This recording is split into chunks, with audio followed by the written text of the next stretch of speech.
ಸನ್ಮಾನ್ಯ ಅಧ್ಯಕ್ಷರೇ, ಕಳೆದ 3 ದಿನದಿಂದ ರಾಜ್ಯದ ಗಂಭೀರ ಸಮಸ್ಯೆ ನಾಗೇಂದ್ರ ದಲಿತರ ಹಣವನ್ನ ಲೂಟಿ ಮಾಡಿದ್ದಾರೆ ಅಂತ ಹೇಳಿ 3 ದಿನ ಕೂಡ ನಾವು ಚರ್ಚೆ ಮಾಡ್ತಾ ಇದ್ದೀವಿ. 3 ದಿನದಿಂದನೂ ಕೂಡ 3 ದಿನ ಕೂಡ ನಾವು ಚರ್ಚೆ ಮಾಡ್ತಾ ಇದ್ದೀವಿ.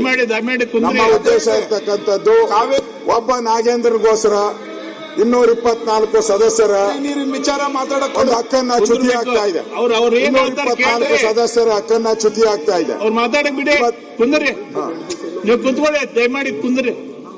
ಸನ್ಮಾನ್ಯ ಅಧ್ಯಕ್ಷರೇ, ನಾವು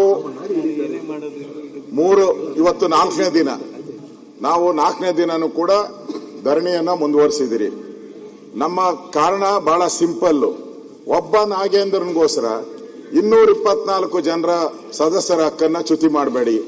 ಒಬ್ಬ ನಾಗೇಂದ್ರನ್ಗೋಸ್ಕರ ಕೋಟ್ಯಾಂತರ ದಲಿತರ ಹಣ, ಅದು ಕೋಟ್ಯಾಂತರ ಜನಕ್ಕೆ ಸೇರ್ಬೇಕಾಗಿದೆ. ಅದು ಆ ಪೂರ್ತಿ ಹಣ 189 ಕೋಟಿ ಆ ದಲಿತರು ಕಳೆದ 4 ವರ್ಷದಿಂದ 5 ವರ್ಷದಿಂದ ಕಾಯ್ತಾ ಇದ್ದಾರೆ. ನಮಗೆ ಮನೆ ಕಟ್ಟಕ್ಕೆ ದುಡ್ಡು ಬರುತ್ತೆ, ಲೋನ್ ಕೊಟ್ಟಕ್ಕೆ ಬರುತ್ತೆ, ಹಸು ತಗೊಳಕ್ ಬರುತ್ತೆ ಅಂತ ಕಾಯ್ತಾ ಇದ್ದಾರೆ.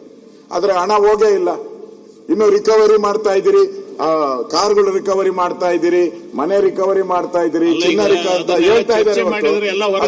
ಅಲ್ಲಲ್ಲ, ಅದನ್ನೇ ನಾವು ಕೇಳೋದು. ಅದಕ್ಕೆ ಅವ್ರು ಮಾತಾಡಿ, ಅವ್ರ ಚರ್ಚೆ ಹೇಳಿ ಉತ್ತರ ಕೊಡ್ಲಿ ಸರ್ಕಾರ. ನಿಮ್ ಮಾತು ಕರೆಕ್ಟ್ ಇದೆ, ನಿಮ್ಮ ಮಾತು ಕರೆಕ್ಟ್ ಇದೆ. ಈ ಮಾತನ್ನ ಅದ ಬೇಕಾಗಿತ್ತು. 2.5 ಗಂಟೆಗಳ ಕಾಲ ನಾನು ಇಲ್ಲೇ ಸದನದಲ್ಲೇ ಚರ್ಚೆ ಮಾಡ್ಬಿಟ್ಟಿದ್ದೀನಿ. ತಾವು ಅವಾಗ ಅಲ್ಲಿ ಕೂತಿದ್ರಿ, ಸ್ಪೀಕರ್ 2.5 ಚರ್ಚೆ ಮಾಡಿ ಎಲ್ಲಾ ದಾಖಲೆಗಳನ್ನು ಕೊಟ್ಬಿಟ್ಟಿದ್ದೀನಿ. ನೆನ್ನೆ ಪರಮೇಶ್ವರ್ ಬಹಳ ದೊಡ್ಡದಾಗಿ ಹೇಳಿದ್ರು, ಅವ್ರದ್ದು ಯಾವ್ದು ಕೇಸ್ ಇಲ್ಲ, ಅವ್ರದ್ದು ಬಹಳ ಕ್ಲೀನ್ ಚಿಟ್ ಅಂತ. ನನ್ನ ಹತ್ರ ಎಲ್ಲ ಲಿಸ್ಟ್ ಇದೆ ಅವರು ಮಾಡಿರುವಂತದ್ದು. 24 ಕೇಸ್ ಇದೆ ಅವ್ರ ಮೇಲೆ, 24. ಇದು ಸಿಬಿಐ ಚಾರ್ಜ್ ಶೀಟ್. 24 ಕೇಸ್ ಇದೆ. 24 ಕೇಸುನು ನೆನ್ನೆ ಅವರು ಸದನಕ್ಕೆ ತಪ್ಪುತ್ತರ ಕೊಟ್ಟರು. ಅಧ್ಯಕ್ಷರೇ, ನಿಮ್ಗೆ ಕೈ ಮುಗಿದು ವಿನಂತಿ ಮಾಡ್ತೀನಿ, ಒಂದೇ ನಿಮಿಷ. ನಾನು ಒಬ್ಬ ರೆವಿನ್ಯೂ ಮಿನಿಸ್ಟರ್ ಆಗಿ ಅವರು ಸದನಕ್ಕೆ ತಪ್ಪು ಮಾಹಿತಿ ಕೊಡಬಾರ್ದಲ್ಲ, ತಪ್ಪು ಕೊಡಬಾರ್ದಲ್ಲ. ಹೆಂಗ್ ಹೇಳಿದ್ರು ಅವರು? ಅವ್ರ ಮೇಲೆ ಯಾವುದೇ ಚಾರ್ಜ್ ಶೀಟ್ ಇಲ್ಲ ಅಂತ ಹೇಳಿದ್ರಲ್ಲ. ನಾನು 24 ಚಾರ್ಜ್ ಶೀಟ್ ಇಲ್ಲೇ ಬಿಡುಗಡೆ ಮಾಡ್ತೀನಿ ನೋಡಿ, ಇಲ್ಲೇ ಬಿಡುಗಡೆ ಮಾಡಿದ್ದೀನಿ ನಾನು. 24 ಚಾರ್ಜ್ ಶೀಟ್, 24 ಚಾರ್ಜ್ ಶೀಟ್ ಇದೆ ಅವ್ರ ಮೇಲೆ. ಸಿಬಿಐದು 3 ಇದೆ, ಆಮೇಲೆ ಇಡಿದು ಇದೆ, ಲೋಕಾಯುಕ್ತದಿದೆ, ಲೋಕಾಯುಕ್ತ ಕೋರ್ಟ್ ಅಲ್ಲಿ ಇದೆ. ಮಾಹಿತಿ ಕೊಡಕ್ಕೆ ಬಿಡಿ. ಅಧ್ಯಕ್ಷರೇ, ಕ್ವಶನ್ ಏನಿದೆ ಅದನ್ನ ನಾವು ಕೇಳಿ. ನೀವು ಅದನ್ನ ಮಾಡಕ್ಕೆ ಅಲೋ ಮಾಡಕ್ಕೆ ಬಿಡ್ತಾ ಇಲ್ಲ. ನೀವು ಅದನ್ನ ಕೇಳಿಸ್ಕೊಳ್ಳಕ್ಕೆ ತಯಾರಿಲ್ಲ. ಅಧ್ಯಕ್ಷರೇ, ನಾನು ಎಲ್ಲ ಮಾಹಿತಿ ಮೇಲೆ ನಿಮ್ಗೆ ಏನೇನಿದೆ ಅದನ್ನ ಕೊಡಿ. ಸನ್ಮಾನ್ಯ ಅಧ್ಯಕ್ಷರೇ, ನಾನು ನಿನ್ನೆ ಪರಮೇಶ್ವರ್ ಏನ್ ಸ್ಟೇಟ್ಮೆಂಟ್ ಮಾಡಿದ್ರು ಅದಕ್ಕೆ ಕ್ಲಾರಿಫಿಕೇಶನ್ ಕೊಡ್ತಾ ಇದ್ದೀನಿ ನಿಮ್ಗೆಲ್ಲ. ದಯವಿಟ್ಟು ಕೂತ್ಕೊಳ್ಳಿ. ಪರಮೇಶ್ವರ್ ಅವರು ಅಧ್ಯಕ್ಷರೇ ನೆನ್ನೆ ಅವರು ಸ್ಟೇಟ್ಮೆಂಟ್ ಮಾಡಿದ್ರು, ನಿಮ್ ಚರ್ಚೆಗೆ ಅವಕಾಶ ಕೊಡ್ತೀನಿ. ಅಲ್ಲ, ಸ್ಟೇಟ್ಮೆಂಟ್ ಮಾಡಿದ್ರು, ಅದರಲ್ಲಿ ತಪ್ಪು ಮಾಹಿತಿಯನ್ನ ಕೊಟ್ರು. ಅಂದ್ರೆ ಅಪರಾಧಿ ಅಲ್ಲ ಅಂತ ಸ್ಟೇಟ್ಮೆಂಟ್ ಕೊಟ್ರು. ಅಪರಾಧಿ ಅನ್ನೋದಕ್ಕೆ ನಾನು ದಾಖಲೆಗಳನ್ನ ತಂದಿದ್ದೀನಿ. ನಾನು 24 ಕೇಸ್ ಇದೆ ಅವ್ರ ಮೇಲೆ.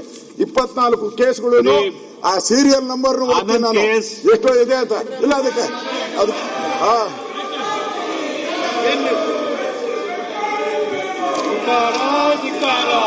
ಲೀಡರ್ ಆಫ್ ದ ಅಪೋಸಿಷನ್ ಮಾತಾಡ್ಬೇಕಾದ್ರೆ ಈ ಟೈಪ್ ಬಂದ್ ಕೊಟ್ರೆ ಹೆಂಗ ಅಧ್ಯಕ್ಷರೇ?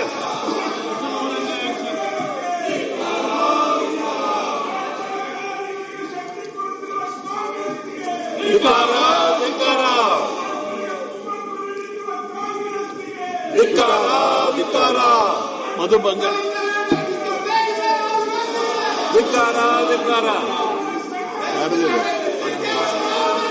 ಕೊಟ್ಟಿಲ್ಲ, ಬಂದಿಲ್ಲ. ಷಡಕ್ಷರಿ ಅವರು ಅಭಯ್ ಪ್ರಸಾದ್, ನಾಗೇಂದ್ರನ ವಜಾ ಯುವಿ ಬಣ್ಕರ್, ನಾಗೇಂದ್ರನ ವಜಾ ಮಾಡಿ, ಮಾನ್ಯ ಪ್ರಾಥಮಿಕ ನಾಗೇಂದ್ರನ ವಜಾ ಮಾಡಿ. 1194ನೇ ಪ್ರಶ್ನೆ ಕೇಳ್ತಾ ಇದ್ದೀವಿ. ಮಾನ್ಯ ಸಭಾಪತಿಗಳೇ, ಧಿಕ್ಕಾರ, ಉತ್ತರವನ್ನು ಒದಗಿಸಲಾಗಿದೆ.